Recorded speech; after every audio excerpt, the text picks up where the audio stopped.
বিশ্ব নবী রাহমাতুল লিল আলামিন ডাকতে বলেন, ইসরাফিল রে, অর্ধ ভ্রমণে আমি আসি নাই, আমাকে দাওয়াত দিয়ে এনেছেন। আমাকে দাওয়াত দিয়ে এনে সিংহায় ফু দিয়ে তামাম পৃথিবী ধ্বংস করার জন্য আল্লাহ তোমাকে হুকুম দিবেন না। তুমি আমার সালামের জবাব দিতে পারো।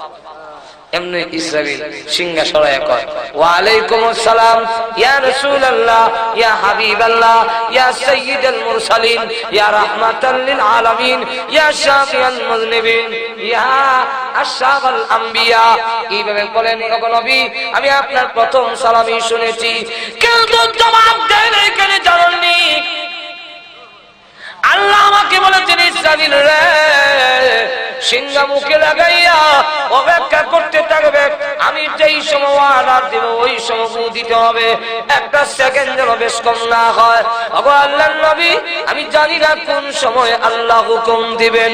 আপনি যে আমাকে বারবার সালাম দিচ্ছেন, আমি যদি বলতে যাই ওয়া আলাইকুমুস সালাম ইয়া রাসূলুল্লাহ ইয়া হাবিবাল্লাহ, আল্লাহ যদি আমাকে হুকুম দেন, ইসরাফিল রে, সিংহায় ফু দে।